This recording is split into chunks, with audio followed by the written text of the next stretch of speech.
Bismillahirrahmanirrahim. Assalamualaikum warahmatullahi wabarakatuh. Alhamdulillahi wa kafa wa salatu wassalamu ala rasulina al-mustafa wa ala alihi wa ashabihi ahli sidqi wal wafa, amma ba'd. Ma'asyiral muslimin rahimakumullah. Di dalam sebuah hadis yang diriwayatkan oleh Al-Imam Bukhari dan Muslim dari sahabat Anas bin Malik radhiyallahu taala anhu, bahwa suatu ketika datang 3 pemuda ke rumah istri-istri Rasulullah sallallahu alaihi wasallam menanyakan bagaimana kualitas ibadah Rasulullah sallallahu alaihi wasallam. Setelah mereka mendapatkan informasi tentang bagaimana kualitas ibadah Rasulullah sallallahu alaihi wasallam, tentang bagaimana bagusnya ibadah Rasulullah sallallahu alaihi wasallam, mereka bertiga merasa seakan-akan ibadah mereka tidak ada apa-apanya jika dibandingkan dengan ibadah Rasulullah sallallahu alaihi wasallam. Padahal Rasulullah sallallahu alaihi wasallam adalah sosok nabi yang ghufira lahu ma taqaddama min dhanbi, telah diampuni dosa-dosanya oleh Allah Subhanahu wa taala. Lalu kemudian ketiga pemuda ini berkomitmen dan membuat janji dengan dirinya masing-masing. Yang pertama mengatakan, amma ana fa usallil laila fala anamu abadan. Mulai detik ini aku akan senantiasa sholat malam, aku akan senantiasa sholat tahajud, dan aku tidak akan pernah tidur selama-lamanya. Karena aku ingin ibadahku seperti Rasulullah SAW. Lalu orang kedua juga mengatakan, amma ana fa'asumu ad-dahra fala uftiru abadan. Aku juga mulai detik ini aku akan puasa sepanjang masa dan aku tidak akan berbuka selama-lamanya karena aku ingin kualitas ibadahku sama seperti Rasulullah SAW. Dan orang yang ketiga pun juga membuat komitmen dengan dirinya, amma ana fa'atazilun nisa'a fala atazawwaju abadan. Aku juga nanti akan memfokuskan diriku untuk beribadah kepada Allah Subhanahu wa taala dan aku tidak akan pernah menikahi wanita selama-lamanya. Mendengar ada 3 pemuda yang berkomitmen untuk beribadah, sholat malam tidak pernah tidur selamanya, berpuasa tidak pernah berbuka selamanya, bahkan ada sahabat yang tidak mau menikah selama-lamanya. Apa kata Rasulullah sallallahu alaihi wasallam? Inni la akhsyakum wa atqakum. Bahwasanya aku adalah orang yang paling bertakwa dan paling takut kepada Allah Subhanahu wa taala di antara kalian semua. Walakinnani usalli wa anam. Tapi ketahuilah aku itu sholat, tapi di sisi lain aku juga istirahat, aku juga tidur. Wa asumu wa uftir. Aku berpuasa, tapi ketika di malam hari aku juga berbuka. Wa atazawwajun nisa, dan aku juga menikahi wanita. Faman raghiba an sunnati falaysa minni. Maka barang siapa yang benci terhadap sunnahku, berlebih-lebihan di dalam beragama, maka sesungguhnya ia bukanlah dari golonganku, bukan dari golongan Rasulullah sallallahu alaihi wasallam. Ma'asyiral muslimin rahimakumullah. Pelajaran apa yang bisa kita ambil dari hadis yang barusan saya bacakan? Bahwa berlebih-lebihan di dalam beragama bukanlah perkara yang terpuji. Justru sikap ghulu, sikap berlebih-lebihan di dalam beragama adalah perkara yang sangat dibenci oleh Rasulullah sallallahu alaihi wasallam. Jika kita kontekstualisasikan sikap ghulu, berlebih-lebihan di dalam beragama dengan kondisi masyarakat, sebagian masyarakat muslim kita saat ini, di mana saat ini kita sedang diuji oleh Allah Subhanahu wa taala dengan adanya wabah virus atau pandemik Covid-19 ini. Ternyata masih ada saja saudara-saudara kita kaum muslimin, setelah datang kepada mereka fatwa dan himbauan dari Majelis Ulama Indonesia, telah datang kepada mereka himbauan dan fatwa dari lembaga-lembaga ormas Islam seperti Majelis Tarjih dan Tajdid Pimpinan Pusat Muhammadiyah ataupun ormas-ormas Islam yang lain yang menganjurkan untuk tetap di rumah saja, yang menganjurkan untuk melaksanakan segala aktivitas ibadahnya di rumah saja, melaksanakan sholat tarawih berjamaah di rumah dengan keluarganya. Ada sebagian dari mereka yang memaksakan untuk tetap melakukan sholat berjamaah di masjid. Dan ini adalah sikap ghulu di dalam beragama. Kenapa demikian? Karena kalau kita kembali kepada prinsip dasar syariat Islam, bahwa syariat Islam yang diturunkan oleh Allah Subhanahu wa taala melalui lisan Rasulullah sallallahu alaihi wasallam membawa satu misi, yaitu at-taisir.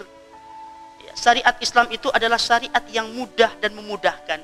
Syariat Islam itu adalah syariat yang memberikan kemudahan bagi setiap orang.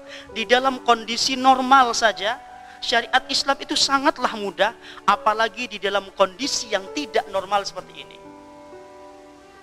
Memaksakan untuk tetap sholat berjamaah berkerumun di masjid, memaksakan untuk tetap melakukan sholat tarawih berjamaah, termasuk perbuatan hulu atau berlebih-lebihan di dalam beragama, karena para ulama sendiri mengatakan bahwa hukum dalam kondisi normal tentu berbeda dengan hukum dalam kondisi tidak normal.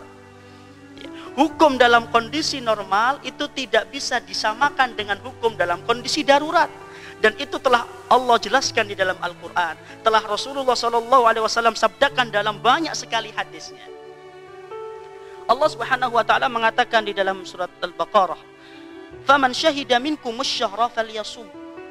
Barang siapa di antara kalian kaum muslimin yang akil balik, baik laki-laki ataupun perempuan, yang mengetahui masuknya bulan Ramadan, yang mengetahui masuknya bulan puasa, falyasumhu, maka wajib bagi dia untuk menunaikan ibadah siyam Ramadan.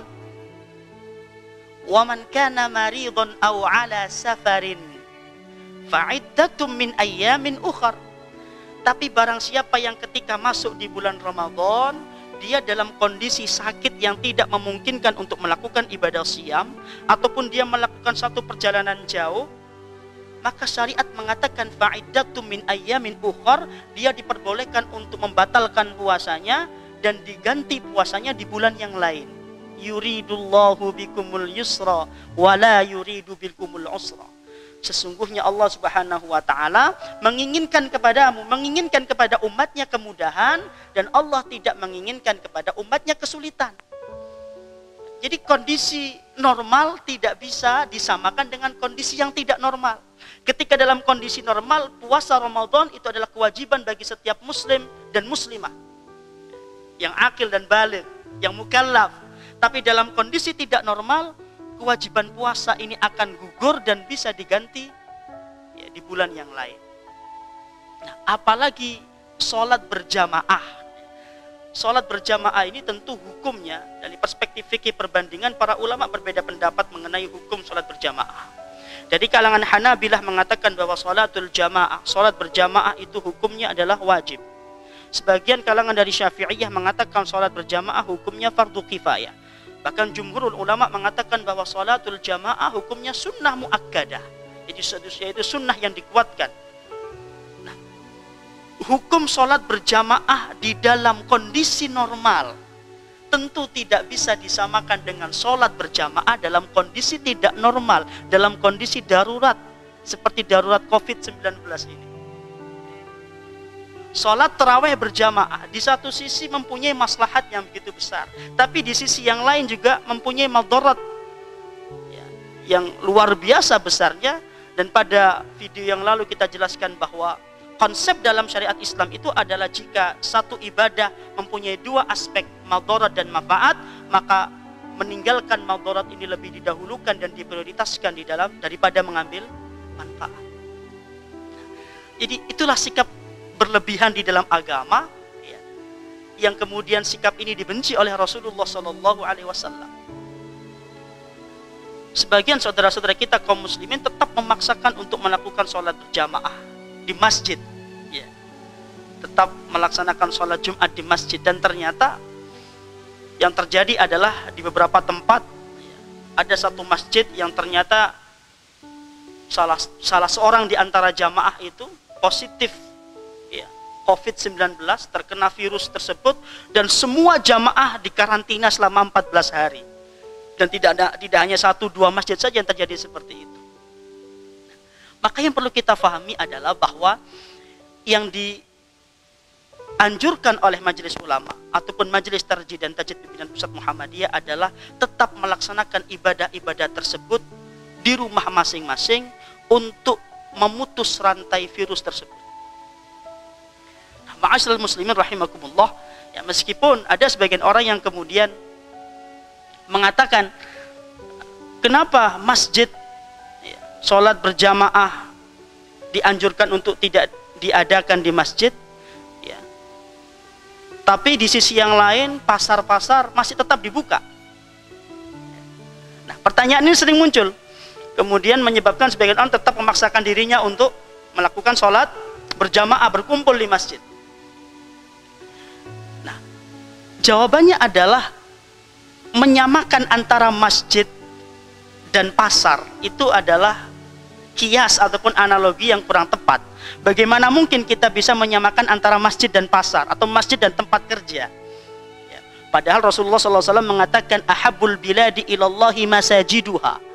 Bumi yang paling dicintai oleh Allah Subhanahu wa taala adalah masjid-masjidnya. Wa abghadul biladi ilallahi aswaquha. Dan bumi yang paling dibenci oleh Allah Subhanahu wa taala adalah pasar-pasarnya. Artinya membandingkan ya, antara masjid dengan pasar ini adalah analogi yang tidak tepat, atau dalam bahasa usul kita katakan al-qiyas ma'al farik. Ya, itu yang pertama. Kemudian yang kedua, Rasulullah Shallallahu Alaihi Wasallam di dalam sebuah hadis mengatakan wa ju'ilat liyal ardu masjidan wa tahura.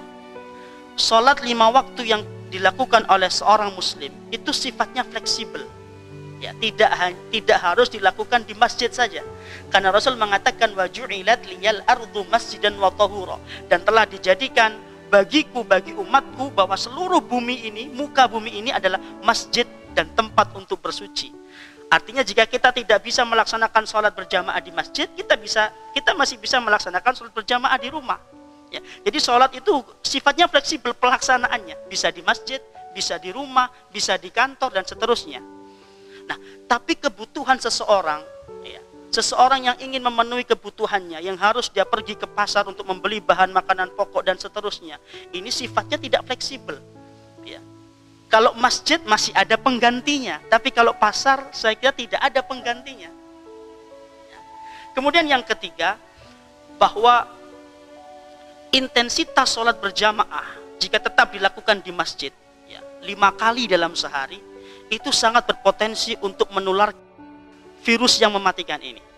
Tapi ketika orang ingin membeli keperluan pokok, ya, untuk makan keluarganya, dirinya, jadi ke pasarnya kan tidak harus setiap hari. Mungkin 1 minggu sekali, atau mungkin 2 minggu sekali, atau bahkan 1 bulan sekali. Jadi intensitasnya berbeda. Kalau di pasar orang tidak setiap hari pergi ke pasar, tapi kalau ke masjid orang setiap hari ke masjid. Artinya potensi tertularnya virus, ya, jika tetap melaksanakan sholat berjamaah di masjid dalam kondisi darurat seperti ini tentu lebih berbahaya. Nah, kemudian ma'asyiral muslimin, yang perlu kita pahami adalah bahwa prinsip syariat ini adalah taisir tadi, bahwa mudah dan memudahkan. Ya. Justru kalau kita memaksakan, ya, untuk tetap, ya, tidak mengindahkan arahan dari Majelis Ulama Indonesia ataupun fatwa dari Majelis Tarjih Muhammadiyah, justru yang muncul adalah madarat. Itulah kenapa di dalam penutup kultum saya pada sore hari ini, pada kesempatan kali ini adalah bahwa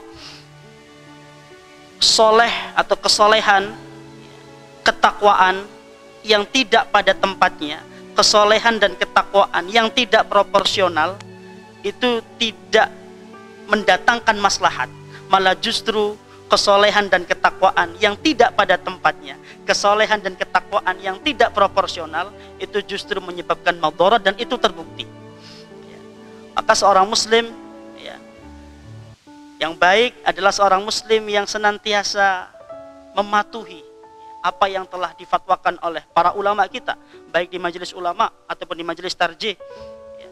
Karena ketika para ulama berfatwa itu tidak main-main, ya. Semua pakar ada di situ. Jadi ketika menfatwakan untuk tetap sholat berjamaah di rumah, untuk tidak ke masjid terlebih dahulu, yang berfatwa di situ tidak hanya ahli fikih, tidak hanya ahli hadis, tidak hanya ahli tafsir, tapi para pakar kesehatan, dan mempertimbangkan banyak sekali aspek. Itulah yang disebut dengan ijtihad jama'i, ya, ijtihad, ya, yang dilakukan secara kolektif dengan berbagai perspektif, berbagai pandangan.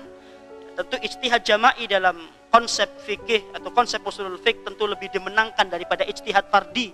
Maka kalau ada 1-2 orang yang kemudian menyelisihi fatwa Majelis Ulama Indonesia, ada 1-2 orang yang kemudian menyelisihi himbauan dan fatwa dari Majelis Tarjih Muhammadiyah, tentu itu tidak bisa dijadikan dasar. Yang kita jadikan dasar adalah apa yang telah difatwakan oleh Majelis Ulama Indonesia, apa yang telah dihimbaukan oleh Majelis Tarjih Pimpinan Pusat Muhammadiyah. Dan sekali lagi bahwa prinsipnya adalah syariat Islam ini adalah syariat yang mudah, apalagi dalam kondisi darurat, dan pada prinsipnya adalah hukum dalam kondisi normal tidak bisa disamakan dengan hukum dalam kondisi darurat.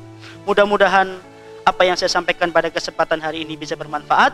Aqulu qauli hadza wa astaghfirullahal azim li wa lakum innahu huwal ghafurur rahim. Wassalamualaikum warahmatullahi wabarakatuh.